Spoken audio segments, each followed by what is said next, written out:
Just over 12 years ago, I decided to make a massive career change. I left my suit and tie job from the corporate world and started my own excavation business. If you're looking to become a real excavator operator, not someone that can just move dirt, but someone who's going to be a gun in that machine, this is the video for you. I'm going to break down 10 things that you need to do to level up your skills, avoid rookie mistakes, and build real confidence in that cabin. Let's get into it. Oh, no. Yeah. Oh, yeah. For tracks, obviously. On the loft. Really like when On the weather. So, like many of you that are watching this video, I've been in your position. I had no experience in any type of excavator or construction equipment, so much so that I didn't even know how to turn an excavator on. Fast forward a few years, I grew that little excavation business to a stage where I had multiple employees spread across different projects. I purchased a heap of different size excavators and track loaders, as well as attachments and trucks. Now, even though I found it easier just to employ experienced operators, which I also learnt from by watching them work, I really found great satisfaction in training many of my employees that had no or minimal experience, up to a level where customers were actually requesting them because of their quality skills. Whether you're starting from scratch, like I did, or you've got some experience in an excavator but just want to become that ultimate operator, do these 10 things. Number 1, get certified. Look, you can't skip this part. Yes, you will learn most of the stuff on the job, but a certified course gives you the fundamentals you'll build everything else on. You'll learn the controls, safety, maintenance, best practices, and nowadays, most job sites won't even allow you to sit on the machine without an excavator license or ticket. Most training facilities will incorporate multiple types of machines in their training courses. So this might include an excavator, skid steer, loader, backhoe, and possibly a roller. If you get the opportunity or the option to learn all of these, I would say take it. You'll find that most excavator operators can also use a variety of other equipment.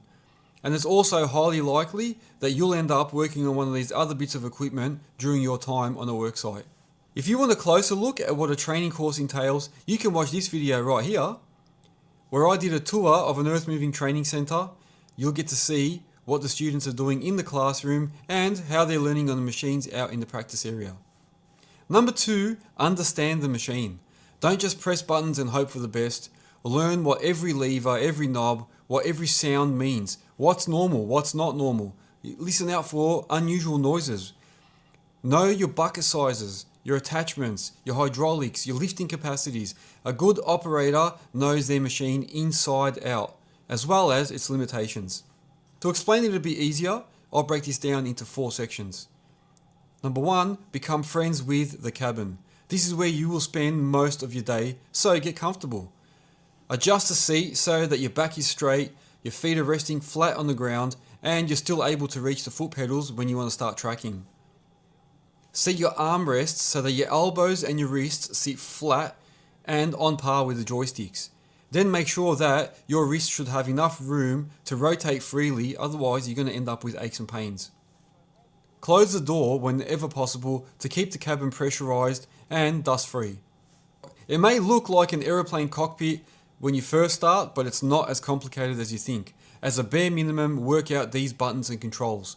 The joystick and foot controls, the dozer blade if it has one, the quick hitch so that you can release and change buckets and attachments, find the windscreen wiper button in case it starts raining, the horn, the auxiliary button or pedal in some machines so that you can use the attachments, and the emergency stop button in case of danger.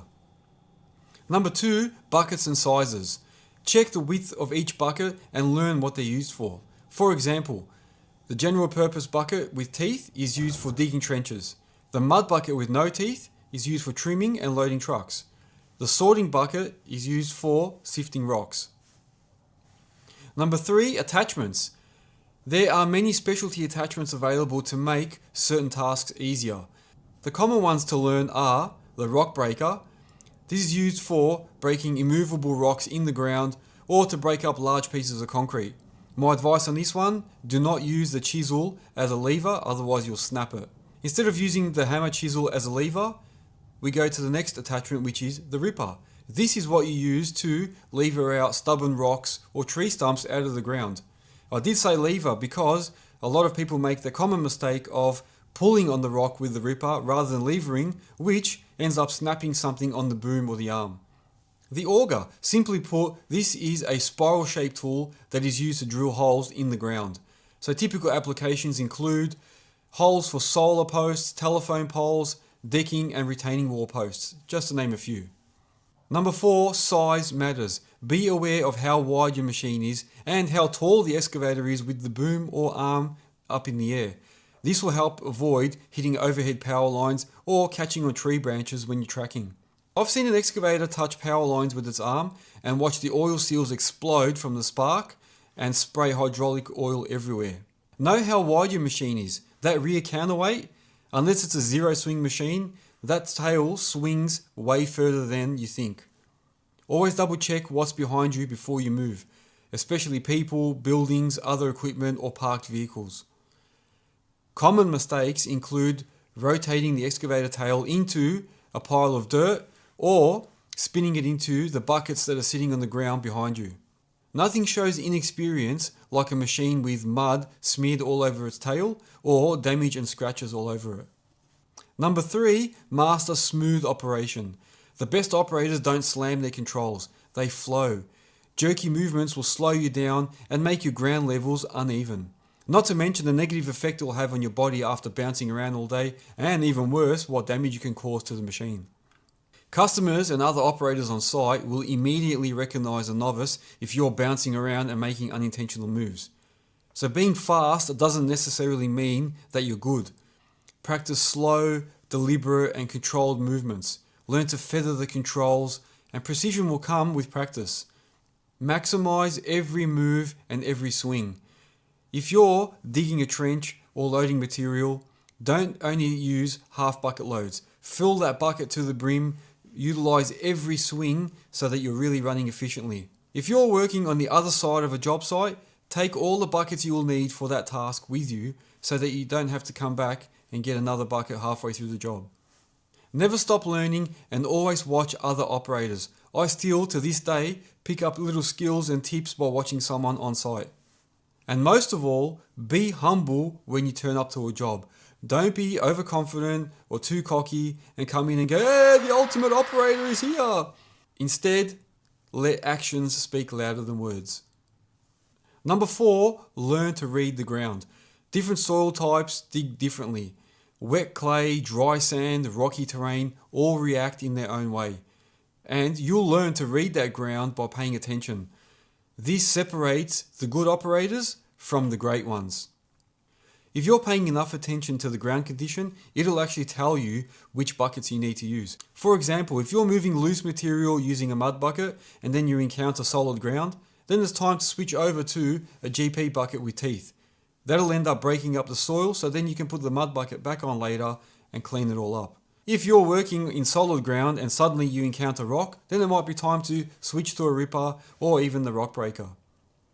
If the ground is sandy or very unstable, you may need to alter your digging route so that you don't have to track back over those trenches and have the risk of them collapsing. My advice on this point, look out for signs of non-virgin ground, which could mean that there is a pipe or a cable buried in there somewhere. Number 5, practice a lot. Time in the seat is everything. The more you operate, the better your coordination, accuracy and confidence become. Stay after hours, volunteer for the tricky digs, ask questions, set up cones and challenge yourself. If you don't have any experience, at least try these options. Number 1, use an excavator simulator. Even a basic simulator will teach you the motion patterns, the stick, the boom, the swing, track controls. Your muscle memory will thank you. Number 2, watch point of view operator videos. YouTube is full of these. Watch their hand movements, listen to their commentary, and follow their sequences. For some good examples, check out these videos here. Number 3, start with a mini excavator. They're lighter, easier to manage, and way more forgiving than a full-size one. You can often rent one of these for a cheap daily price, and they're small enough that you can practice on some land at home. And if you don't have land at home, try and find an open lot somewhere where there's nothing under the ground to try and practice digging. Number 4, As a bare minimum, try and learn these things first. A straight trench and keep it level. A simple dig, swing and dump cycle, moving material from one pile to another. And trim the ground level using a mud bucket. As I said before, seat time is what builds those instincts and muscle memory. There's no shortcut here. Number 6, prioritize safety. Check your surroundings. Inspect your machines before every shift and always wear your PPE. Communicate location and movement intentions to nearby workers. Always let them know before you move. Ensure your flashing beacon and travel alarms are operational. Avoid reversing without checking what's behind you first. Make use of the reverse camera and mirrors if you have them.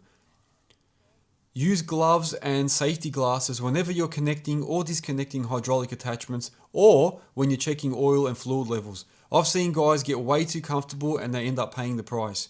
Nothing on this site is worth your health.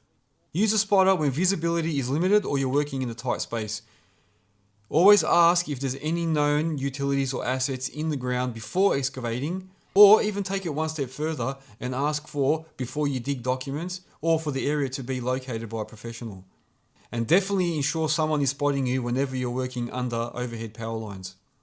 Use proper rated slings and chains with a shackle whenever you're lifting something. Never cut corners on safety. Number 7, communicate on site. You are part of a team. A good operator keeps the whole crew in sync. So at the start of a shift, always communicate what your intentions and movements will be for the day. When you're sitting in a cabin and all the doors are closed, you're going to have to rely on hand signals to communicate with your ground workers. Make sure that you all understand what the hand signals mean before you start. Operators should always have a functioning UHF radio in their cabin for real-time updates and instructions. If you're listening to music in the cabin, always keep the volume low enough so that you can still hear the UHF radio. If you need to use the radio, make sure you speak clearly and slowly and give precise instructions. Don't use the radio to discuss your weekend shenanigans. Always confirm receipt of instructions by repeating the key parts of the message, such as copy or roger that, lifting the bucket now. Number 8, know your limits. If you can't lift it, don't force it. If you can't pull that rock out, don't keep trying. Not sure what's under the ground? Stop and check first. Overconfidence breaks machines and people. Respect the limits of the job and the machine. Sometimes it's better to just stop and reassess instead of risking damage or injury. Follow the lifting capacities chart, which is usually located on the internal window of the machine, to ensure that you don't overload the excavator or, even worse, let it roll over. Trust me, it can happen. And when it comes to safety, if somebody asks you to perform a task with the machine that might cause danger or harm, refuse to do it or request a different option. Don't be afraid to question their requests. Number 9, maintain the machine. The excavator becomes your office. You'll spend most of the day in it, so keep it in good working order. Check your fluids, grease your fittings, clean out your filter and your cab, keep the tracks clean and tensioned. Walk around and inspect your machine daily. Look for cracks in the welds, missing bolts, loose or broken parts. The condition of your buckets, are they missing any teeth? Are there any hoses on your attachments that are split? Are there any leaks on the machine that are unusual? Most work sites will actually require you to conduct and record a daily pre-start checklist. So this may not be the fun part of the job, but it's all part of being a pro. Don't forget, the condition of the excavator is a representation of you. Number 10, stay calm and focused. You will mess up. You'll almost tip the machine, you might tap something with the bucket, maybe break a pipe. It happens. The key is don't panic. Take a breath, figure it out and move smart. Calmness always wins. If I can say one thing, stay focused and retain professionalism at all time, especially when you're in a tight spot or something unexpected happens. Use respectful tone and language at all times and avoid shouting and finger pointing.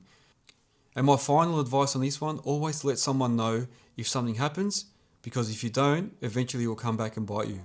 So there it is, 10 things that will make you a killer excavator operator. Take these seriously, practice every day, and before long, people are going to be asking you for advice.